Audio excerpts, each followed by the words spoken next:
Hi, I'm Mary Michael. Welcome to the Innovate Your Life podcast. This is a weekly podcast where we are constantly inventing through actionable insights to live your best life.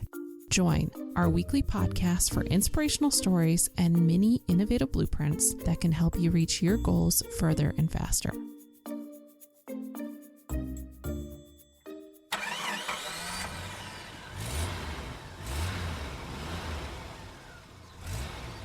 Hello, and welcome to our podcast series called Who's in Your Pit Crew? This is where we'll explore the aspects of building your dream team and managing chaos so you can focus on your best life. This idea of building a dream team or a pit crew did not become so important until I joined what I call Team Parent. And with the journey of raising a family with a culture and values, while at the same time rising up to the challenges of a career, I sometimes say it's like a tango dance of managing chaos, and having a pit crew would be amazing so we can dance in tune and ultimately achieve life's goals. The best question someone ever asked me was, who was in my pit crew? At first, I thought I could do everything without a dream team. That was such a limiting belief ingrained deep into my mind, and I was pretty much wrong in my assumption that I could be a supermom. As soon as I learned what it meant to be a parent and managing a demanding schedule, sleep deprived, I now realize the value of a dream team and a pit crew driving the same values and acting as a team so we can all live our best life. And when I mean our best life, I also want to mention that it means me time as well, or taking care of my sanity. I had to visualize myself as a race car driver, and if I needed to be able to perform at my best possible self, then could I be expected to change a tire during the middle of a race and still keep up with the other race car drivers? Absolutely not. A race car driver would go insane if he or she was expected to do everything. This is seriously why parents need a pit crew. There is a wise old saying that says, if you want to go slow, go alone. If you want to go fast, go together. This applies to race car drivers, and it also applies to teams that have great attitude and want to see a win-win and work together. This is exactly what I wanted for my family. So I started to look at how I could delegate, which was not easy to do. But also, I wanted to create a winning team environment where not only do I succeed, but my whole entire family succeeds, and anyone who joins my family would win as well. Finding a caregiver to be part of my team parent was not easy at all, and I completely failed a couple times, with trying daycare to trying a nanny, then trying to find somebody absolutely perfect to join the team. For many of my colleagues, this, they sometimes say, feels like a full-time job, and it can take up much of your time, even some of your vacation time, sick time, holidays. It all goes into finding that reliable caregiver. It was not until a colleague mentioned that I try the AuPair program. At first, my gut said no, I don't want anybody living in my house. And the stories that are posted everywhere about young adults looking for another place to party besides their own home country. At first, I was absolutely opposed. Also, my kids were under the age where getting an au pair was even harder. But I actually learned that it was the best thing, and my assumptions were wrong. I also had other host parents mentor me in the way I screened for my dream team. So since becoming a host mom, I am now less stressed and can actually think about doing some type of podcast like this one. So my goal is with this podcast that we share stories with best practices on how to ultimately build your dream team, or as I say, the family pit crew. Because if we can all share, it's just like that wise saying, if you want to go slow, go alone. If you want to go fast, go together. So let's team up, host parents, and let's find the best possible family pit crew.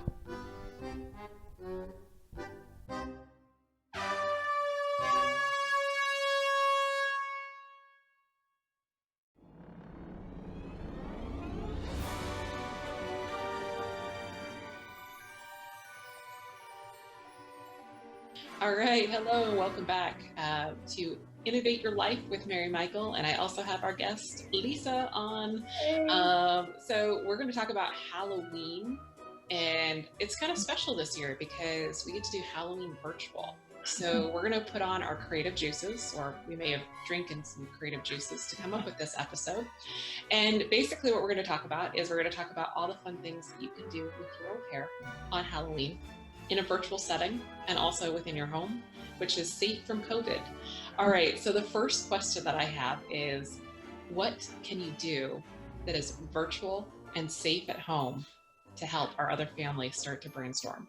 Yeah, so I think the first one I do always anyways, and I think people are doing even more this year because of quarantine and feeling like we don't want to kill the festivities, and that is decorating. This is like weeks of activity for my family because we really live it up. We love Halloween. We've got tons of decorations. One case in point, actually my au pair knows that I love Halloween so much. This was my birthday present last year, so he will be proudly displayed at my All right, what's the name of this skeleton dog? Oh no, I think they all gave him different names and I don't remember. I'm gonna have to ask them. I'm sure my daughter will give him food names like Cupcake or Brownie, and my au pair will... Maybe that's the last brownie he ate. Yeah, he ate a poison Exactly. brownie and then he came to my house. So Exactly. you know, that's a really fun thing. And one of the cool things with having an au pair in the house, I don't know about every country, but a lot of countries don't celebrate Halloween quite like America does. And it's something that they've seen on TV, but haven't got to experience. So I know my au pair was super excited, and we're always excited about Halloween. So as soon as October 1st rolled around last year and a little bit this year, we start breaking out all the decorations, getting out the spooky cobweb all over. We get cheap, and some stuff is really cheap, like window decorations for 99 cents. You can get those little sticky jelly window things and put them all over your windows. I'm sure there's lots of cool crafts you can make to hang up in the house, and they're activity for you and your au pair.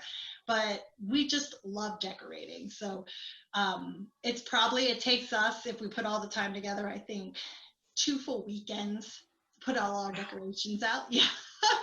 Everybody comes around from our neighborhood, all from afar, to like take pictures in front of our house. It's kind of a point of fun and pride for us that we've got more inflatables and cobwebs and all kinds of cool spooky stuff that it's a little bit scary, but also just fun and festive. So I think that's my first virtual tip. How about you, Mary? What do you do? All right, so this year, what I decided to do is, besides carving pumpkins, which is fun, we're actually going to do a Halloween t-shirt decorating contest. Ooh, fun. Yes. So I went to Michael's yesterday. They had t-shirts, like orange ones, black ones, and I got puff paints of all different glow-in-the-dark colors.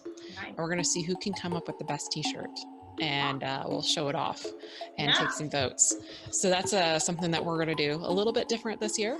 Another idea that we have is we are going to do a little virtual costume party.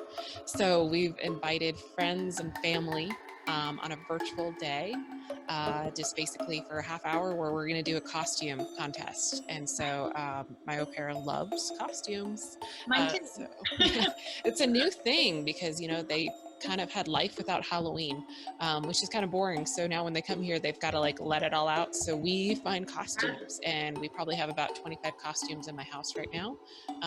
You know, you name it, we've probably got it. And anything that's on sale after Halloween, we definitely go pick it up. That's a huge tip right there. Exactly. After Halloween, at least pick up 1 or 2 costumes and decorations as soon as Halloween's over. Definitely. So hopefully next year her parents can partake in this as well too, because she'll be sending home a whole suitcase full of Halloween costumes, which is always fun, because they're always like, what, you could buy an adult costume of Superwoman? I'm like, heck yeah, you can buy anything. And we have pirate costumes, we have firefighter costumes, we have everything. So it's gonna be great. And then also the virtual part, looking forward to doing virtual Halloween and being able to see everybody in my family and friends in their Halloween costumes. So it's another way to celebrate virtually. Yeah, mentioning costumes, that's one thing I think we all start thinking about probably in July or August, although we never make a decision. But part of the fun is just dreaming up all the stuff you can be. And then when all the fun, spooky Halloween stores open, roaming through those and trying to decide what we're going to get, or looking online. Last year, my au pair was Sally from Nightmare Before Christmas. I was Pikachu. My husband was a giant inflatable teddy bear. Now that is fun. It lights up and it looks like an inflatable on the lawn. And actually at the end of the night, he just stood on the lawn really still until somebody walks by, and then he moves and he scares the heck out of them. Pretty cool. On that note, I was the Stay Puft Marshmallow Man one year. Ooh, same nice. kind of thing. Inflatable. It was really cool. We've had some really cool costumes, so it's kind of fun to see who can outdo the other every year. For a while, our family did matching costumes, but now with an 8 and 6-year-old, or 8 and 7, my daughter just had her birthday last weekend. Gotta get used to that new age. 8 and 7-year-old, they do not want to match. So it's a big fight on who's gonna be what and who gets mommy and daddy to match them or not. So, but lots of fun just dreaming up what we're gonna be and seeing what everybody else is gonna be, whether it's virtual or watching people walk by the house. So love that part. Definitely. So it sounds like you have a lot of fun. It sounds like we'll probably have to have a Halloween contest between our families and see who's got creative juices running. That might be fun. Pictures on that. Exactly. We'll be sharing pictures on the blog, definitely, of all the fun Halloween costumes. Now, hey, it's Mary Michael here. Okay, I hope you're enjoying this episode as much as I am. As we enter into a pit stop break, I thought it might be a good time to tell you about some of the resources to live your best life and where you can find them on our website. As you build your dream team, or as I say, your family pit crew, I've worked with many successful host parents on how they interview to find a true team player to be part of their family pit crew. After a few years of research and some trial and error on my part, I've come up with the ultimate interview guide with over 150 questions to ask potential au pair. Also, I give you a step-by-step guide on how to conduct the interviews and how to even interview the parents of the au pair. That's right, you heard me correctly. I actually interview the parents of the au pair. That has been one of my secrets of finding the best au pair, has been getting to know their parents. Upon researching and interviewing host parents, 9 out of 10 felt like they were not asking the right questions. Don't let this be you. As you build your dream team, every family is unique, and make sure that you get the right match with your family. You can find the interview guide on our website at innovateology.com. That's www.innovateology.com under Team Parent, and check out our ultimate interview guide. If you're driving, please don't write this down. Keep driving. Once your car is parked, you'll find all the links located in our show notes. Okay, now back to the show.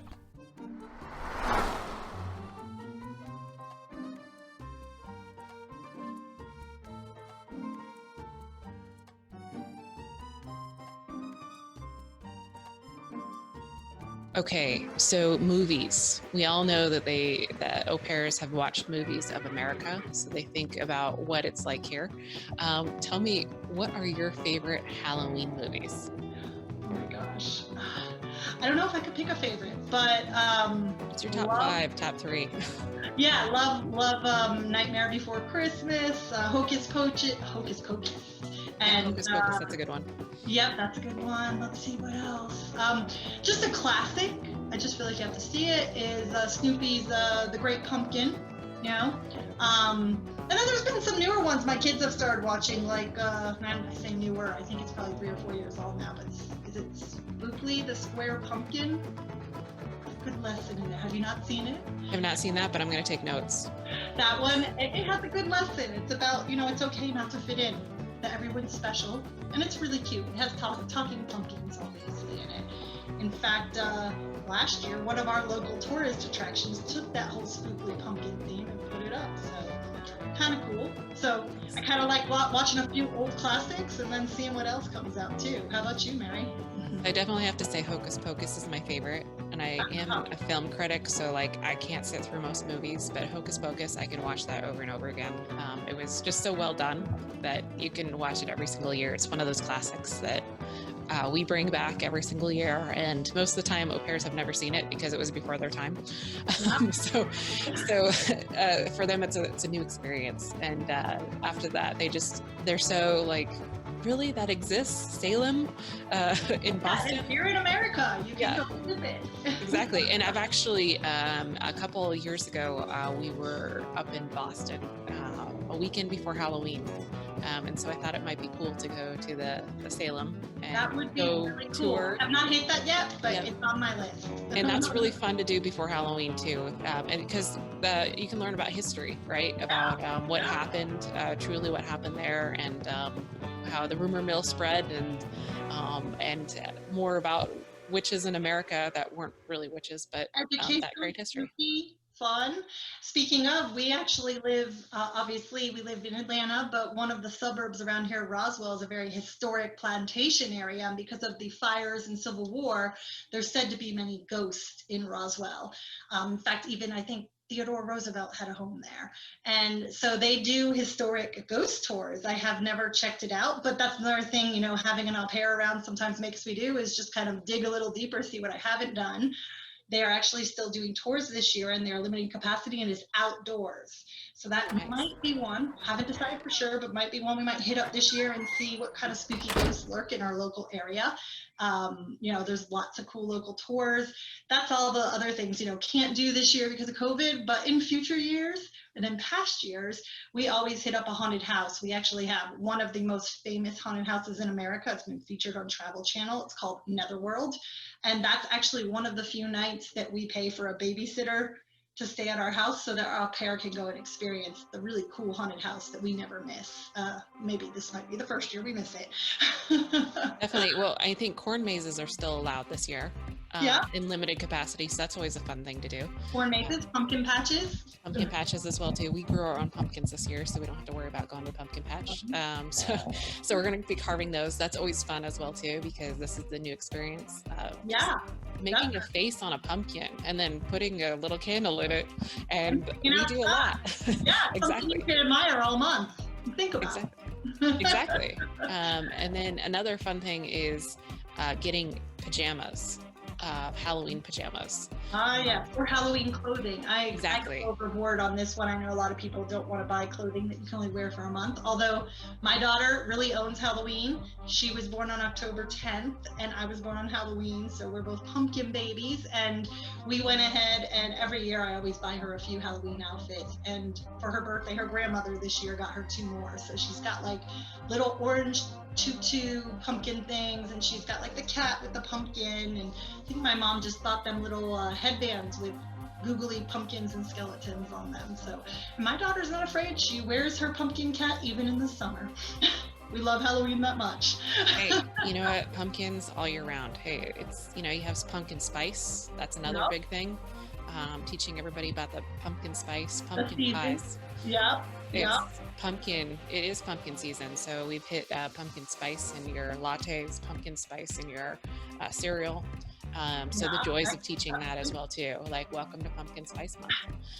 And that goes to baking then. So there's always fun holiday baking to do, whether you make fun Halloween cookies, whether that just be sugar cookies and you cut out little pumpkins, or make little spooky shapes and decorate them. That can be fun. Actually, my daughter, AuPair, and mom all did that together this year. And my mom kind of started a tradition for almost every holiday.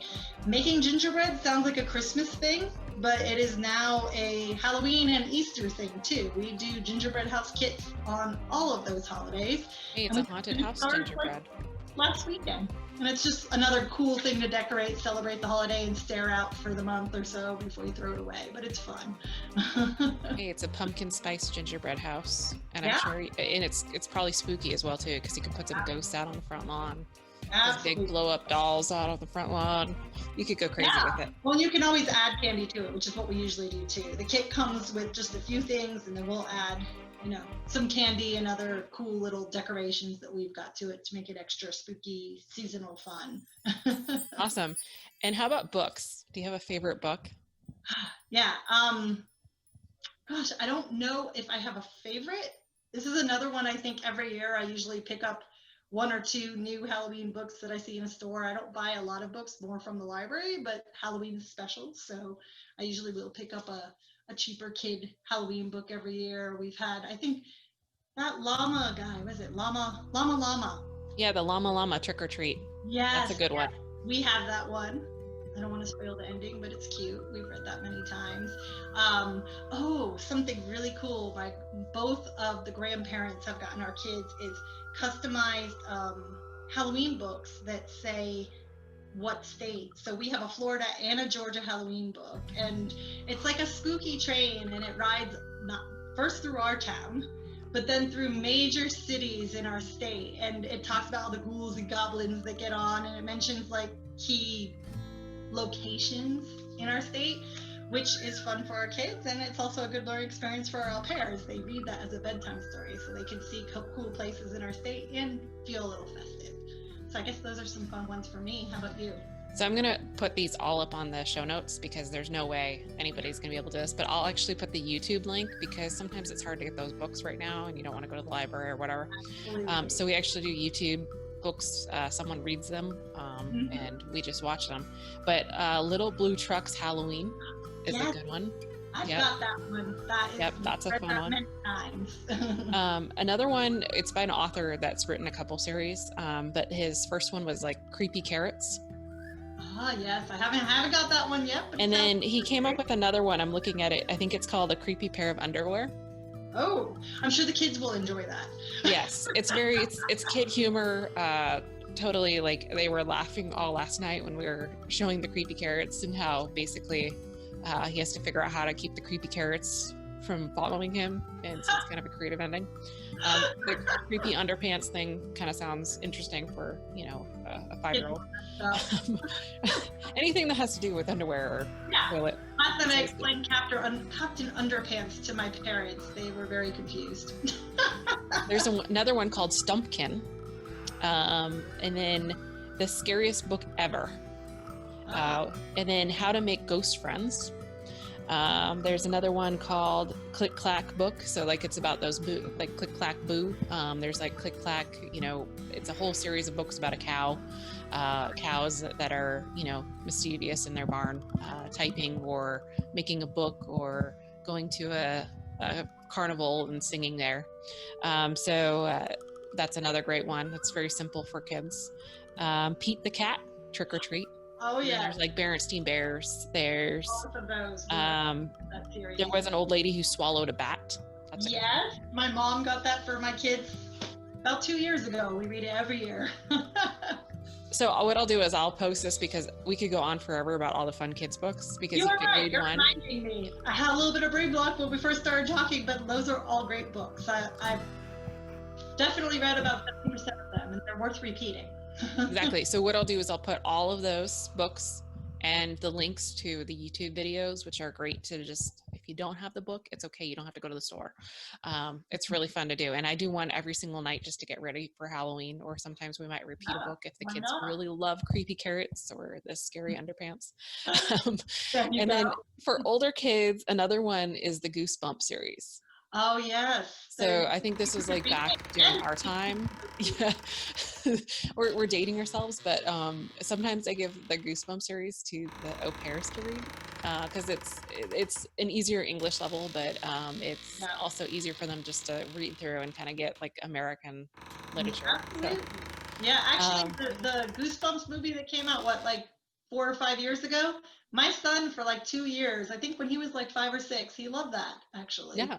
Yeah. So it's kind of a fun, and also, older kids can read them as well too. So that's a fun one. They're not too scary. So I understand you have a birthday on Halloween. I do. So what do you do normally? And then what's happening this year? Do you know? Oh, I know. We're not letting COVID spoil Halloween. So we always, before kids, we used to have a big Halloween bash. Everyone came over dressed up in costume. I made all my adult friends dress up. That was pretty fun. Once kids came, still dressed up in costume, but of course kids like trick-or-treating, so we have done trick-or-treating every year.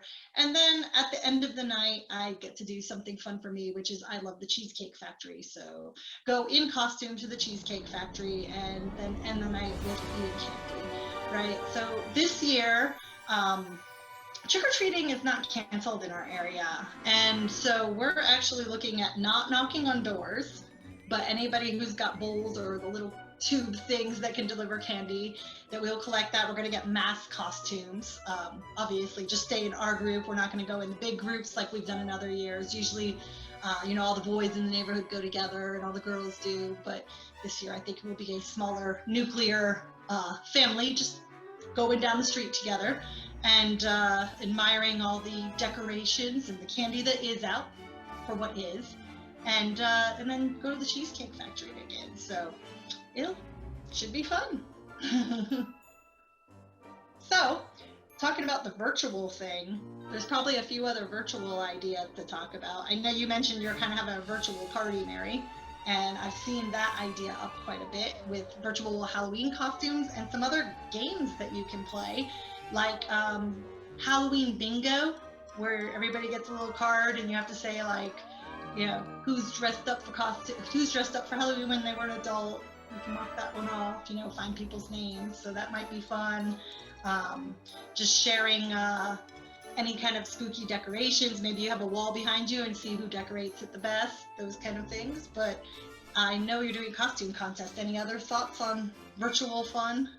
So another virtual fun is sometimes if you make a whole batch of spaghetti and sticking like weird things in there like tomatoes and having the AuPair close her eyes and see like, can you find the eyeball? That's what it is. And I'm sure the kids will have fun. The kids love it too because they have to feel around for eyeballs and whatever else I can find at Michael's. Like we have like rubber fingers in there and stuff. So it's tons of fun. Yeah, my kids are already having a lot of fun torturing our AuPair. The only thing she's terrified of are spiders. And we have tons of big fake spiders. I think you might be seeing over there, I have a huge fake spider. I don't know if you can see that, but we have like 3 or 4 of them and they love pranking her. They've been hiding it around the house for the last week or two and seeing where she pops up and gives a shriek, and it's a lot of fun for them. Maybe not as much for them. We have real spiders in our house, so that's... There's occasional those here too. There's occasionally a scream that comes and you're like, okay, it's just a spider. Just put a cup over it. We'll get it outside. Damn. Yeah. And we have praying mantises too. Those are fun to watch. We're in the South. We got all kinds of bugs here. Exactly. So, bugs are fun. They still last around Halloween. So real, fake. We got both of them. Exactly. So another fun virtual Halloween is how can you get a hold of a friend and basically for us it's how we can reach out to different friends. So what we do is we try and put a list of 5 people that we want to reach out to and put on our Halloween costumes and just make them smile. So it's something fun. I know, it's everybody to everybody how much time you have, but what we try and do is we try and include the AuPair family in it. So one of the 5 people that we chose was in the family to just basically have them either guess what we are or because a lot of times we just dress up in like random outfits and I just from the 80s. Yeah, I pretend like I really can't speak, and so I just say, hey, guess what I am. It's kind of fun. Like they're like, I have no idea, like what happened to you. So we do that. It's kind of another fun like random way to just make sure that you're keeping in touch with people and making sure that they're still a part of your life, that you haven't forgotten about them. The holidays and festivities, just including your AuPair. They don't always have to participate, but asking them to participate and telling them why you do what you do and when you're going to do it so that they can experience and be prepared and then hopefully enjoy it. and another part of the people that we do call and we try and involve is any previous AuPair that has been amazing, or we try and include them as well every single year in any of our activities. So whether we have a virtual Halloween party, we always just make sure that they're a part of it as well too, and that because you can do this now from around the world, you can podcast your parties, and at the parties we also try and do something virtual. So sometimes we do have Kahoot games with Halloween trivia. The parents usually go crazy over that. So when you set up your party, we actually have like an agenda. So we announce that, hey, we're going to be having a costume party. If you want to participate, there's an Amazon gift card. So, and then I have a polling because, we do this at work all the time. We do polls. So I actually have a poll that's set up, with family number 1, 2, 3 that has already RSVP'd and said, I am totally dressing up. And so we have this and we actually, limit it. So there's 1 vote per family. So it's based on like, IP addresses and country and stuff. It's kind of fun. I'll send all that information. I'll put it in the meeting notes. And then the next thing that we do is we do Halloween trivia. So Kahoot, you can do Halloween trivia. You can already get a assigned Kahoot, or you can make it up yourself. A lot of times I like to make it up myself because I try and do like world trivia of Halloween. Since we have AuPairs from around the world. And sometimes we'll try and include the family, or the family. And so some of the questions might be in French, some of the questions might be in another language. Who knows? But we've got Google Translate. So we do that. Halloween charades, Halloween Pictionary. Yeah, exactly. You can anything you can think of, and then just label it Halloween, and that's the theme. Exactly, and involve people, and you can do this totally virtual. You can do it anywhere, and keep it 30-40 minutes, and it's tons of fun. We make tons of great memories. We usually sometimes record the meetings as well too, and for the family members that couldn't join us, just to say, hey, happy Halloween, this is what we did. Have a good laugh. And so another item is what is it? You can play pretty much any game, like you said, just turn it into Halloween. Another one is like Halloween cards, like what would you do if you were a witch? What would you do if you were a ghost? Fun things for the kids to answer. A lot of times they come up with really creative answers that you're like, I had no idea. So there's tons of fun games out there. We'll post links to all of this, great links that you can do virtually, and how to set up these virtual calls so you can keep in touch with your family members. Any other fun tips that you have? There's tons of ideas out there, and I think we've hit a lot of the key ones. I still love the traditional things, but you can just make it virtual by, sending pictures, having a video, doing drive-bys, drive-throughs. Drive-bys don't sound so drive-bys. They don't. For COVID, it may be okay, but we sometimes have to clarify what a drive-by actually means. So a creative drive-by, like a birthday drive-by, a Halloween drive-by.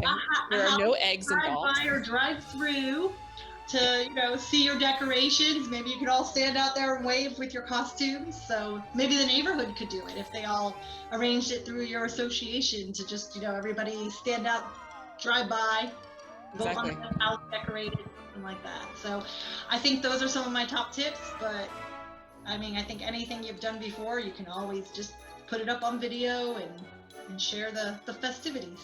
Definitely. So what people will probably hear as well, because Lisa won't hear this, but when it's fully edited, there's going to be sound effects all throughout this podcast. So it's going to be hilarious. Love it. I can't wait to what comes out of this. So with that, I think we could do a wrap and say, hey, we just went through our whole creative juice ideas of what to do for Halloween. You got basically two host moms here talking about what we've done in the past and what we're going to do during this season to make it absolutely the best Halloween ever for 2020 and beyond. All right. Well, thank you so much. I'm going to stop recording.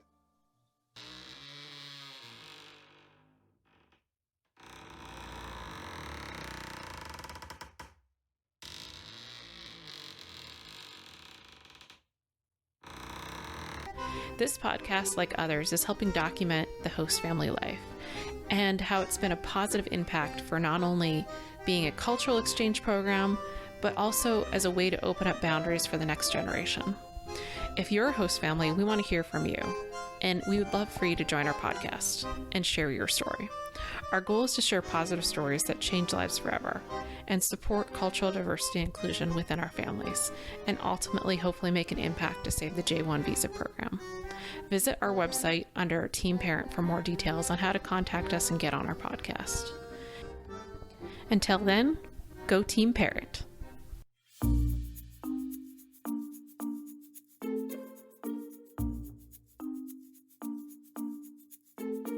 You have been listening to the Innovate Your Life with Mary Michael. Tune in again to learn more about how you can innovate your life and realize your purpose and dreams and live your best life. Visit www.innovateyourlife.today. A special thanks to those that make this show possible.